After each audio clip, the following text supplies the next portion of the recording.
buona giornata. Cresce il numero dei contagi Covid in tutta la regione, tanto che il presidente del Veneto, Luca Zaia, ha dichiarato che appunto è necessario riaprire quelli che sono stati chiamati Covid Hospital, che saranno riservati soltanto a ospitare pazienti Covid positivi. Si inizia con il nosocomio di Schiavonia. Vediamo. Dobbiamo comunque prepararci anche al peggio se dovesse arrivare, come abbiamo sempre fatto in questi mesi. Ci stiamo attivando per l'apertura dei Covid Hospital.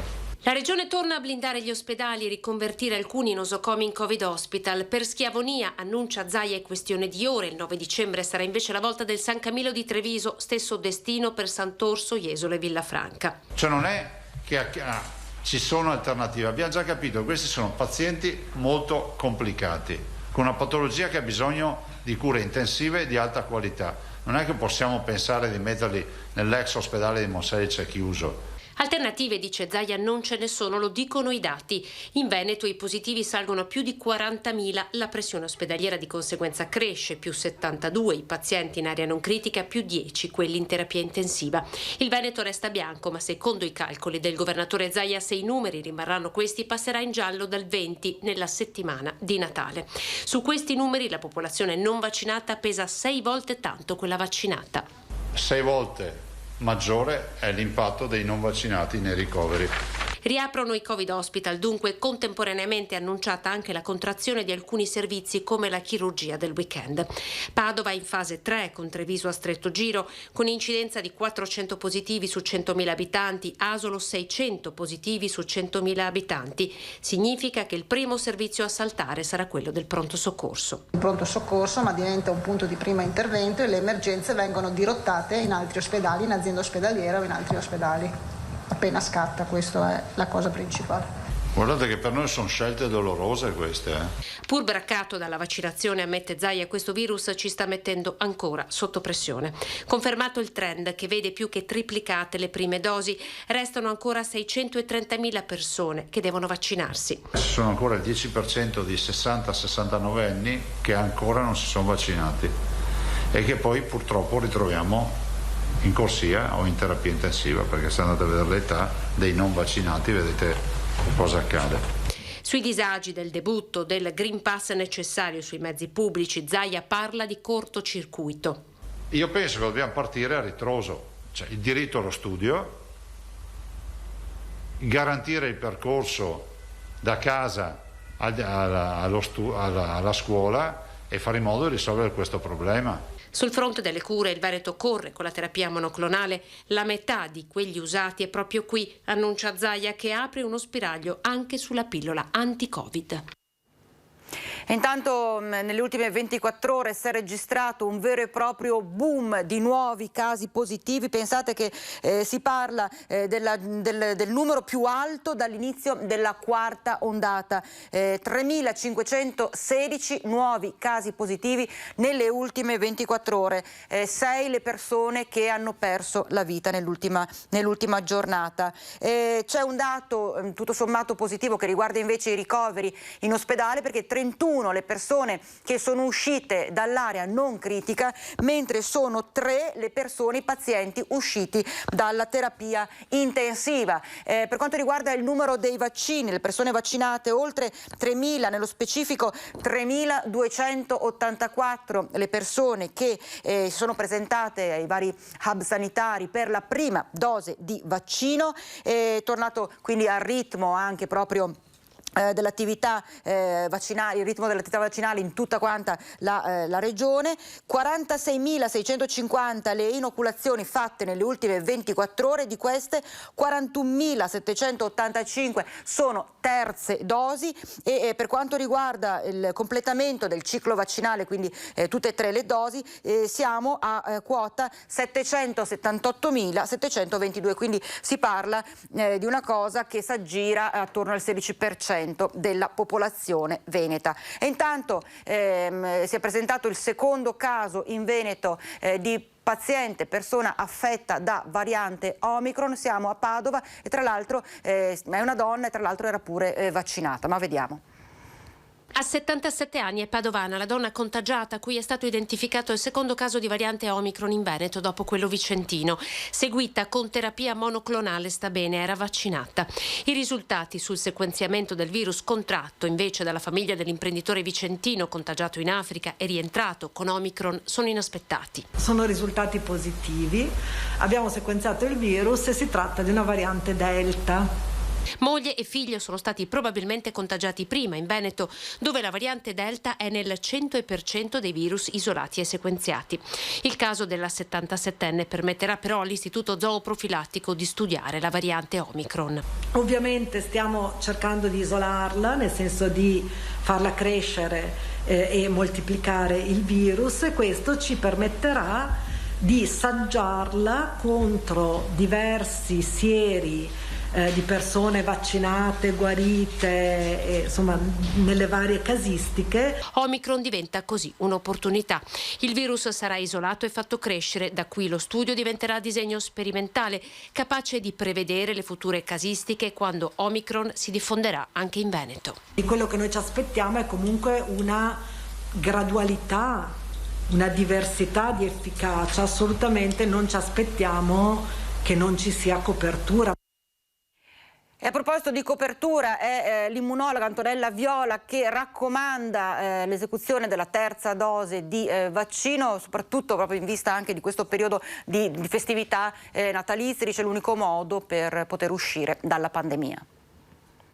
Se vogliamo uscirne veramente fuori definitivamente, l'unica strada è quella di vaccinare il più grande numero possibile di persone al mondo, perché altrimenti sappiamo che se vacciniamo soltanto i paesi europei, i paesi ricchi, poi il virus cambia nel resto del mondo, come è successo adesso con la variante Omicron. Se circola troppo il virus cambia e continua a mettere in crisi il sistema sanitario, l'economia e la socialità. L'obbligo vaccinale, secondo l'immunologa Antonella Viola, è la strada più giusta e coraggiosa da intraprendere. Se vogliamo tornare alle nostre vite, forse dobbiamo veramente cominciare a pensare a un obbligo, come è stato fatto una volta con il vaiolo. Necessario vaccinare anche i paesi più poveri per impedire che sviluppino nuove varianti più aggressive. Importante partire anche con la vaccinazione ai bambini più piccoli, si parla già ad inizio 2022. I vaccini sono sicuri, questo è il fatto, noi non staremmo a discuterne se avessimo dei dubbi sulla sicurezza dei vaccini. Qui abbiamo un virus pericoloso e dei vaccini sicuri, per cui non c'è veramente nulla da discutere. Speriamo che presto ci sia l'approvazione anche per il vaccino per i bambini più piccoli, che sono tra l'altro quelli molto piccoli più a rischio. La terza dose di vaccino ci può garantire un Natale più sicuro? Dovremmo fare attenzione. Io ho fatto per esempio la terza dose prima di Natale, così come lo sto facendo fare ai miei genitori e a tutta quanta la famiglia, proprio per poter fare finalmente un Natale con i genitori, quindi non lasciarli da soli come l'anno scorso, ma invece stare tutti insieme. Io non farò entrare in casa mia ho amici e persino qualche parente Novax, ma non entrerà a casa mia a Natale, perché voglio proteggere non solo la mia stessa salute, ma voglio proteggere quella dei miei genitori soprattutto. Ai Novax che manifestano, ecco cosa risponde. A chi manifesta devo dire che basta, che ci siamo stancati, perché stanno veramente godendo delle libertà, no? Di uscire, di andare per strada a manifestare solo ed esclusivamente perché noi ci siamo vaccinati. È morta la madre della donna che era risultata positiva, incinta, ricoverata in gravissime condizioni all'ospedale di Verona. Tutta la famiglia aveva rifiutato la vaccinazione. È morta di Covid la madre della Novax triestina in gravidanza, ricoverata in condizioni critiche all'ospedale di Verona. Si tratta della 68enne Mara De Luca Masè. Era ricoverata nel reparto di terapia intensiva dell'ospedale di Catinara per le complicazioni conseguenti alla contrazione del virus. Purtroppo per la donna, non vaccinata come la figlia e ricoverata da 20 giorni, non c'è stato più nulla da fare, nonostante gli sforzi messi in atto dallo staff medico. Nel reparto pneumo-Covid dell'ospedale Giuliano era stato trattato per lo stesso motivo anche il marito. L'intera famiglia infatti si è rifiutata di farsi vaccinare. Le condizioni della figlia di 45 anni erano peggiorate velocemente attorno al 20 novembre. Era stata preventivamente trasferita all'ospedale Borgo Trento di Verona, dove i medici hanno fatto ricorso all'ECMO, il dispositivo che permette la circolazione extracorporea al fine di aumentare l'ossigenazione del sangue. Nel veronese infatti era già stata trattata con questa terapia una paziente in gravidanza risultata positiva al coronavirus. In questo momento la Novax, che di mestiere fa l'insegnante, è ricoverata in condizioni critiche ma stabili. L'intera famiglia della donna ha contratto il Covid, il marito, il padre che ha perso la moglie 68enne e i 2 fratelli, entrambi relativamente giovani, tra cui uno ricoverato in condizioni serie. E mentre gli ospedali si stanno adeguando soprattutto a ricevere nuovi pazienti, vista questo boom, questa ondata di nuovi contagi, anche le scuole stanno valutando una riorganizzazione, dato che dal 15 dicembre scatta l'obbligo vaccinale. Ma vediamo.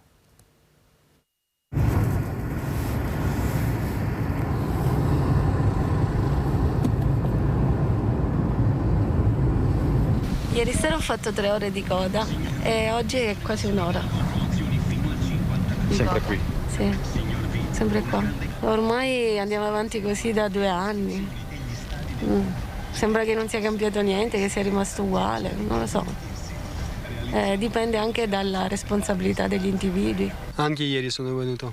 Sono stato ancora di più. Sono stato 4 ore in fila. Siamo venuti stamattina e c'erano 4 ore, quindi siamo tornati aoggi e adesso speravo un po' meglio, ma più o meno siamo lì. Sembra una via crucis di automobili, quella che da San Giuseppe arriva fino all'ex dogana, con tempi di attesa oltre le 3 ore nella prima parte della mattinata, lunghe le code sulla viabilità ordinaria con ripercussioni anche sulla tangenziale, in tilt l'intero quadrante cittadino. Questa è la percezione di Silvia, addetta all'accoglienza. A quanto vedo è peggio di una classica domenica, che di solito c'è appunto il disastro qua al punto tamponi. E non ho nient'altro da aggiungere, cerchiamo sempre di smaltire il più velocemente le macchine, perché sennò la strada, anche chi va in dogana, è intasata. Chiaro che davanti al caos della viabilità il tema sia anche di ordine pubblico, lo ammette lo stesso sindaco di Treviso in contatto con Prefettura e ULS 2. Ci siamo sentiti questa mattina con il direttore Francesco Benazzi, devono cambiare le regole dei tamponi perché un'affluenza così straordinaria è ingestibile sotto tutti i punti di vista. Noi abbiamo 3 pattuglie della polizia locale fisse. Creeremo la doppia corsia d'ingresso, ma non sarà ancora sufficiente se i numeri sono questi. Proprio per questo l'attivazione di nuovi Covid point dovrà essere adottata in tempi brevi. Dobbiamo assolutamente alleggerire la pressione e l'affluenza dei cittadini, che oggi sono la stragrande maggioranza concentrati sul centro vaccini della dogana, che ha mandato completamente in tilt il quartiere San Giuseppe e anche la tangenziale, con delle ripercussioni che possono essere anche pericolose, nel senso che i mezzi di soccorso non possono transitare, oltre ai ritardi che stanno subendo i cittadini, ai quali voglio rivolgere le mie scuse, nel senso che capisco il disagio che stanno subendo. È altrettanto vero che noi stiamo facendo il massimo per cercare di gestire una situazione che è più grande di noi, però.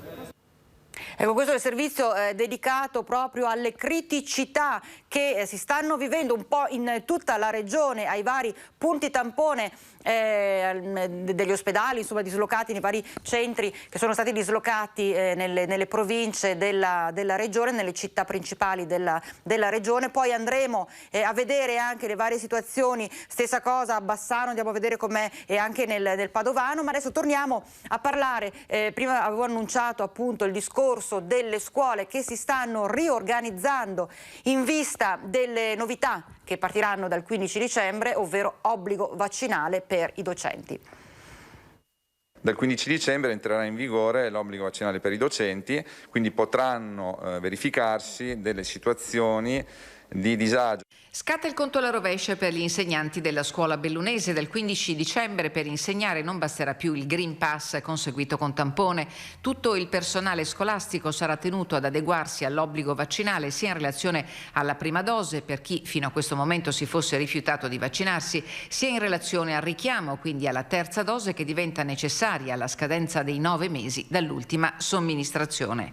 La situazione in provincia non appare complicata, ma potrebbero esserci alcuni insegnanti non presenti in cattedra che tuttavia il dirigente scolastico potrà sostituire mediante l'utilizzo delle proprie graduatorie. Spetterà quindi ai dirigenti scolastici provvedere a coprire i vuoti lasciati dagli insegnanti che non si atterranno alla norma. Per chi non dovesse adempiere all'obbligo o per chi in qualità di datore di lavoro non dovesse effettuare regolarmente i controlli, scatteranno le sanzioni.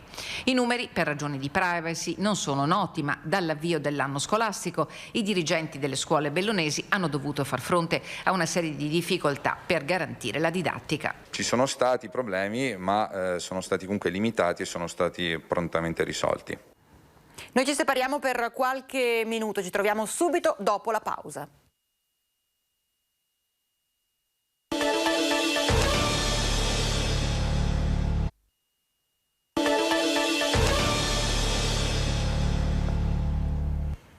Ben ritrovati, siamo nuovamente in diretta Focus TG. Una delle problematiche che sta riguardando più da vicino le varie città della nostra regione è quella dedicata proprio alle lunghe file, alle lunghe code che si verificano soprattutto ai punti tampone. Abbiamo visto prima a Treviso la situazione, adesso andiamo a Padova e soprattutto abbiamo lo sfogo di due mamme che hanno detto siamo state per ore in attesa con i nostri bambini prima di poter far loro il tampone, ma vediamo com'è andata. Sono arrivata agli infettivi alle 11:40 della mattina e c'era già parecchia coda, per carità, però non si andava avanti, tutto molto lento, e io il tampone alla fine l'ho fatto fare alla mia bambina alle 16:30, bambina che aveva la febbre. 5 lunghissime ore di attesa all'aperto e al freddo per fare il tampone alla figlia di 6 anni. La storia raccontata da questa mamma padovana che si è rivolta alla nostra redazione per raccontare quanto accaduto lunedì al punto tamponi all'esterno dello stabile degli infettivi dell'azienda ospedaliera di Padova. La mamma, munita di impegnativa, si era presentata al mattino, ma la coda era già lunga. Le prenotazioni non erano più disponibili, quindi si andava lì con l'impegnativa e purtroppo c'era ancora un refuso di prenotazioni fatte prima del 2 di dicembre e che passavano davanti, ovviamente, creando abbastanza confusione. Stessa cosa è accaduta nel pomeriggio anche ad una mamma che dopo 3 ore di attesa ha rischiato di essere mandata a casa senza aver fatto il tampone alla figlia di 2 anni, febbricitante, e che doveva essere poi visitata dal pediatra. Erano le 3:15 più o meno in cui sono arrivata io. Alle 6:30, come detto, le ragazze sono uscite, erano solo 2 ragazze che dovevano gestire accettazione, tamponi, esiti e tutto quanto. Sono usciti e hanno detto noi dobbiamo andare a casa, quindi come si era detto non effettuiamo più i tamponi. Chiaramente c'è stato, i genitori spossati, i bambini sono messi a piangere. I genitori hanno pensato di scrivere una lettera alla regione per rappresentare il problema. Da parte sua l'azienda ospedaliera di Padova ha assicurato un rafforzamento del personale per potenziare il servizio tamponi con l'imminente apertura di un nuovo centro tamponi all'interno dell'area dell'ospedale. Le lunghe code di ieri erano dovute all'incremento di accessi per tamponi Covid provenienti da utenti dell'intera provincia padovana presso i punti ospedalieri che di per sé sono tarati su un'utenza cittadina. L'ennesima conseguenza dell'attacco hacker ai sistemi dell'USL 6 è avvenuto lo scorso venerdì. Poi andremo anche a trattare proprio questo discorso dell'attacco hacker che ha mandato completamente in tilt un'intera azienda sanitaria, ma continuiamo invece a occuparci del discorso code lunghissime ai centri tampone, ai punti tampone, addirittura a San Bassiano positivi, negativi insieme, anche positivi accertati che si trovano costretti loro stessi a dire alle persone che stanno attorno guardate io sono un positivo quindi statemi lontani. Una situazione che definiscono molte persone che si sono rivolte anche alla nostra redazione ingestibile e inaccettabile. Vediamo. Da quanto tempo che è qui? Da 4 ore e sono positivo e sono in coda. Scene di ordinaria disorganizzazione al centro tamponi dell'ULSS 7 Pedemontana. Ordinaria, ahimè, perché immagini e problematiche come queste sono diventate una costante a Bassano. Code lunghissime, estenuanti ore d'attesa al freddo e nessuna corsia preferenziale né per i bambini né per chi si è prenotato online e, cosa ancora più grave, nemmeno per chi sa di essere positivo. Un disordine che non ha spiegazioni, anche perché il direttore generale dell'ULSS 7, Carlo Bramezza, ha finora scelto di non darne né a noi e né, cosa ancora più grave, ai tanti cittadini che ci scrivono giornalmente. Non capisco questa situazione, mettere una persona positiva in mezzo alle altre gente. Secondo voi è una cosa normale? Domande come questa meritano risposte precise che devono arrivare da parte dell'ULSS 7. Io sono arrivata alle 11. Avevo l'appuntamento, ma la fila è mista. Appuntamento e non appuntamento. Quindi non ci sono corsie preferenziali per chi ha l'appuntamento? Purtroppo no. Le hanno detto quanto dovrà aspettare più o meno? No, dalle persone che già sono venute ieri per altri tamponi hanno detto dalle 3 alle 4 ore. Giornata di ordinaria disorganizzazione anche all'entrata del San Bassiano, dove questa mattina decine di persone hanno dovuto attendere al di fuori dell'ospedale fra l'incredulità e il nervosismo. E visto che di domande inevase ce ne sono tante, anzi troppe, viene da chiedersi se il sindaco di Bassano, Elena Pavan, sia al corrente dei disagi al San Bassiano e soprattutto se il DG Carlo Bramezza abbia realmente intenzione di dare un servizio efficiente ai cittadini. E intanto con l'avvio del Super Green Pass sono iniziati anche tutti i vari controlli da parte delle forze dell'ordine. Con l'entrata in vigore del Super Green Pass sono cominciati anche i controlli serrati degli esercizi pubblici da parte delle forze dell'ordine. Nella giornata di lunedì non sono state registrate irregolarità a Bassano all'interno di bar e ristoranti, mentre questa mattina è stata multata la titolare di un locale a Romano Dezzelino sprovvista di Green Pass e 2 titolari di un'azienda sempre di Romano, anche loro sprovvisti del certificato verde. Altri controlli sono stati effettuati a 9 e in totale sono 25 gli uomini delle forze dell'ordine impegnati ogni giorno a effettuare controlli su tutta l'area del Bassanese e non soltanto. È entrato in vigore lunedì, ma il Super Green Pass sta già dividendo l'opinione pubblica. È arrivato il Super Green Pass che rimarrà valido fino al 15 di gennaio, ma con la possibilità di essere esteso e pertanto abbiamo chiesto ai bassanesi se è cambiato qualcosa nelle loro vite in questo primo giorno di entrata in vigore. Per il momento no, secondo me è come prima, insomma. Quindi voi comunque siete, se posso chiedere, vaccinati? Sì, tutto quanto, abbiamo fatto tutto quanto, ecco, insomma. Se c'è nessun problema, anche colgo l'occasione secondo me bisogna farlo tutti quanti. Noi siamo qui per turismo. Da dove venite? Da Macerata, Marche. Com'è la situazione lì dalle vostre parti? Abbastanza tranquilla, sì. Poi noi dopo rispettiamo le regole, quindi sembra tutto bene ancora. In crescita sentiamo, ma ancora bene. E avrei esteso chiamiamolo un lockdown per chi non ce l'ha. Che praticamente adesso è così più o meno. Beh sì, probabilmente è la soluzione. Se per molti cittadini il Green Pass e il Super Green Pass sono strumenti efficaci per evitare chiusure, specialmente durante le festività natalizie, per molti altri non è assolutamente così. Penso sia giusto. Come mai? Perché limita molto, diciamo, le decisioni e le convinzioni delle persone. Io penso che dovremmo tutti essere responsabili e non arrivare a situazioni che ci sono delle persone che hanno dei grandi disagi. Io sono contro. Mi piacerebbe essere libera di tutto, le mascherine, di tutto. E torniamo a parlare di quell'attacco hacker che ha davvero messo in crisi fortissima tutta l'azienda ULSS 6 Euganea.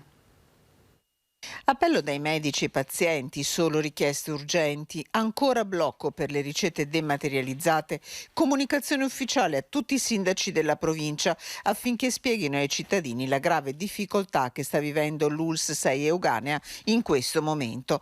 È al lavoro da venerdì senza sosta l'unità di crisi che sta cercando di fronteggiare l'attacco hacker ai server dell'ULSS. La solidarietà è massima, ma i disagi restano altissimi, sia nei presidi ospedalieri sia nella medicina territoriale. Lo testimonia un farmacista che da giorni registra le difficoltà. Sicuramente il paziente anziano e quindi anche il paziente magari con una cronicità in cui deve prendere più farmaci durante la giornata, che devono comunque risentire il medico per riottenere la ricetta. Anche perché ci sono dei blocchi, voi alcuni farmaci non li potete dare, vogliamo dare questo messaggio anche alla popolazione? Sì, tipo i farmaci ospedalieri non si possono dare, bisogna sentire direttamente l'ospedale. oppure altri farmaci magari che sono comunque con obbligo di prescrizione medica. In soccorso dell'ULSS 6 l'azienda ospedaliera di Padova, lo IOV azienda zero. Nel frattempo continuano le difficoltà nel tracciamento con i sindaci che non stanno ricevendo neppure il periodico aggiornamento sui loro cittadini positivi. Abbiamo una breve pausa, ci troviamo tra pochissimo.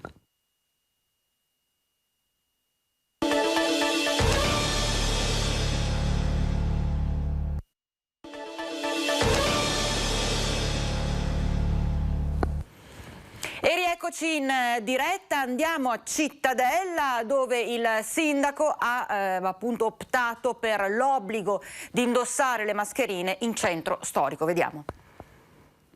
L'ordinanza entrerà in vigore il 9 dicembre, mascherine obbligatorie nei giorni di maggiore affollamento lungo le vie del centro di Cittadella. La ripresa dei contagi non lascia margini.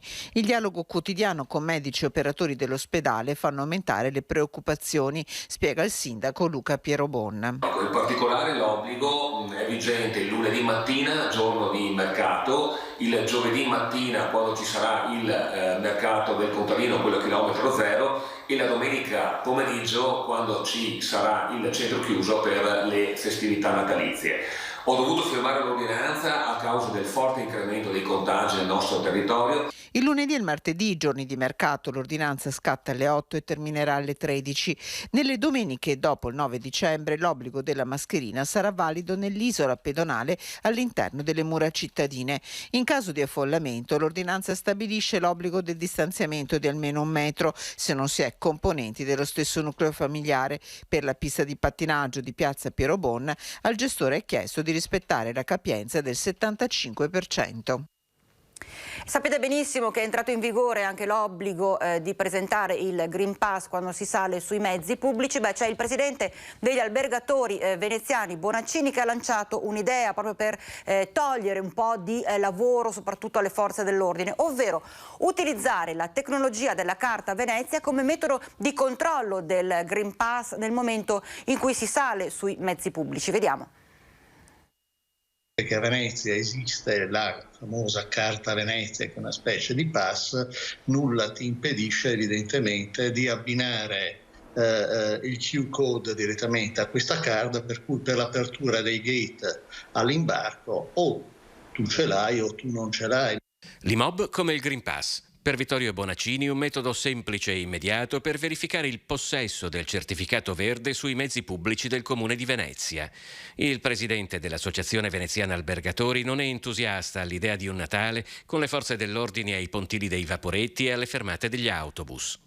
Se io penso esclusivamente al numero di forza pubblica che è sottratta al controllo e alla verifica del territorio per controllare i pass, dico signori c'è qualcosa che non va.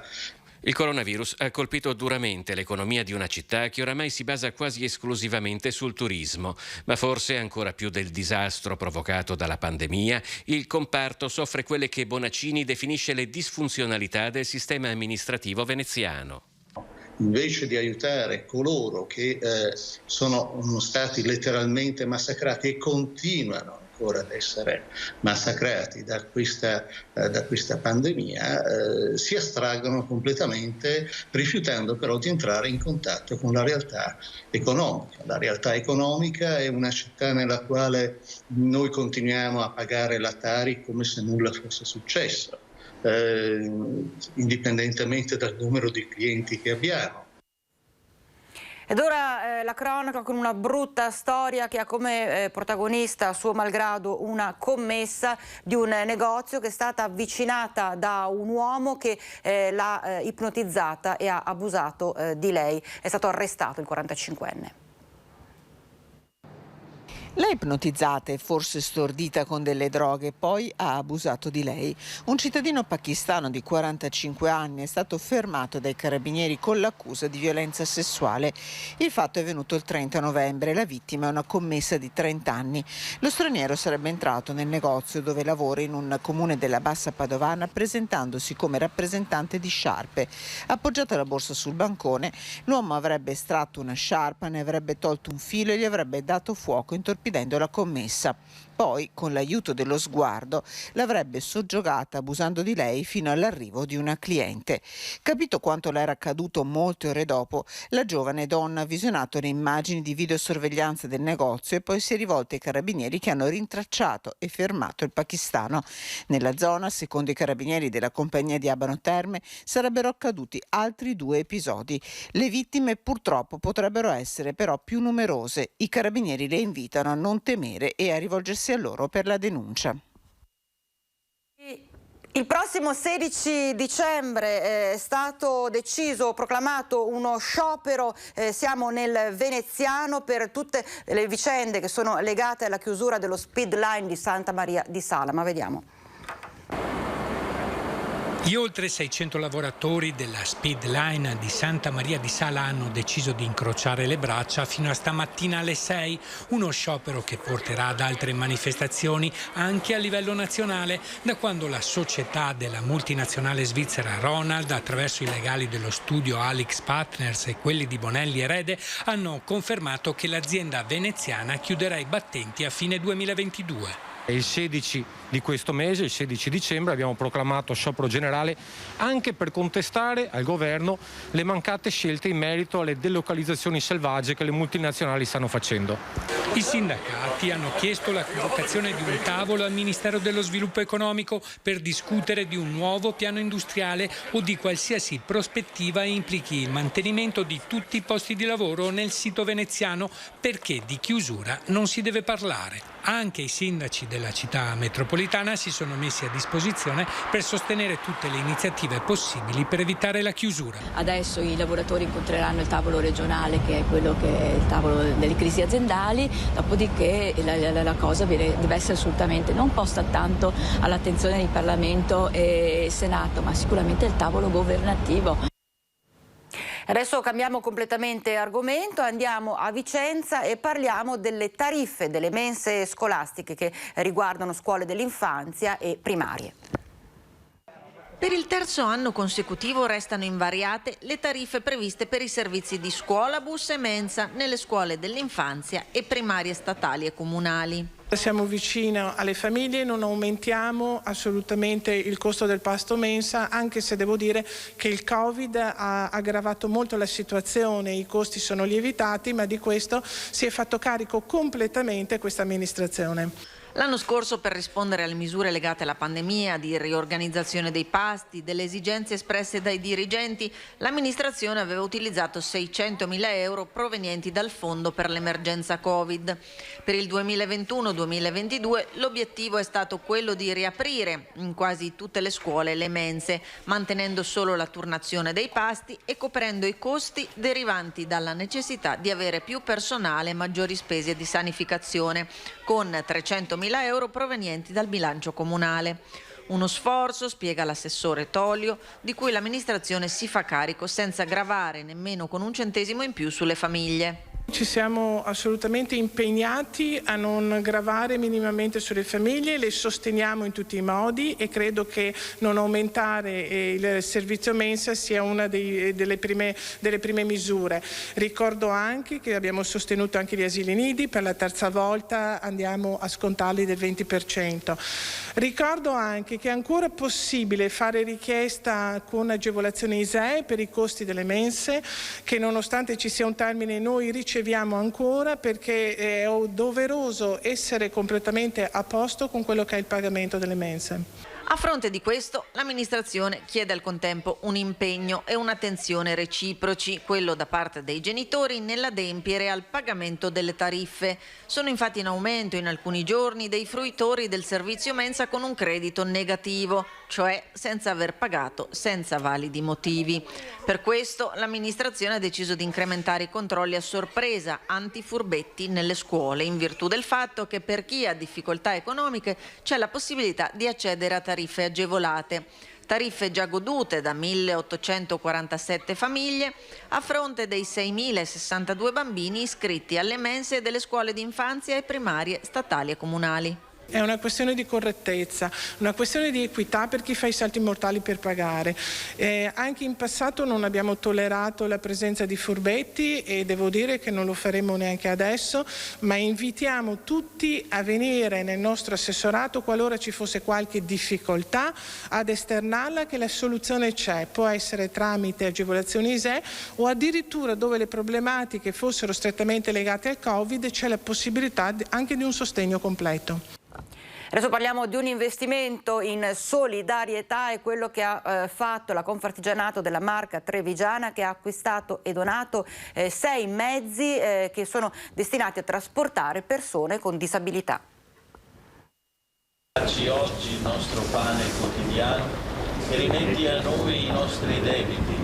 Una benedizione, quella di Don Andrea Forrest, a tutti i volontari, ma soprattutto ad ANAP di Confartigianato Imprese Marca Trevigiana, che ha deciso di donare 6 autoveicoli attrezzati per il trasporto dei disabili in carrozzina. In questo periodo di pandemia purtroppo la nostra associazione non ha potuto fare l'attività che di solito si fa con i nostri soci. Abbiamo 7.800 soci qui in provincia di Treviso. Siamo una delle associazioni più numerose d'Italia. Dalle risorse che non abbiamo impegnato per fare le attività in questi 2 anni, abbiamo pensato di metterle a frutto comprando 6 furgoni attrezzati per trasporto disabili per altrettanti i nostri 6 mandamenti, che ogni mandamento ha scelto l'associazione di riferimento, che questi furgoni che fanno il servizio per la collettività, e in più abbiamo una convenzione dove che i nostri soci, se hanno bisogno, possono usufruire del servizio delle associazioni per il trasporto in caso di bisogno. Un investimento di solidarietà pari a 180.000 euro per un mondo, quello della disabilità, che la pandemia ha colpito con una forza ancora più intensa.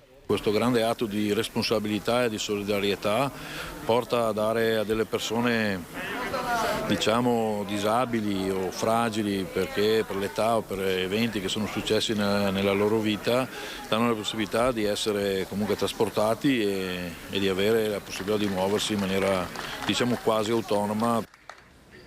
E adesso la 34esima edizione del premio Una vita per l'industria. Conferiamo il premio Una vita per l'industria, edizione 2021, all'avvocato Domenico Noviello. Grazie. Viene assegnato ogni anno ad una personalità che abbia testimoniato con il proprio impegno i valori della cultura d'impresa, contribuendo al progresso della collettività. È il premio Una vita per l'industria. Quest'anno, in occasione della 34esima edizione, il riconoscimento è stato assegnato all'avvocato Domenico Noviello. Una persona che ha proprio dedicato la propria vita a un'azienda, all'industria, una persona che ha seguito i rapporti con le associazioni datoriali come Confindustria, una persona che si è sempre dimostrata generosa nei confronti del nostro territorio. Numerose le esperienze di Noviello. In oltre 30 anni di carriera ha ricoperto incarichi di responsabilità nel gruppo Eni. Dal giugno 2020 è alla guida del Fondo Pensioni Solidarietà Veneto e direttore di Confindustria Energia.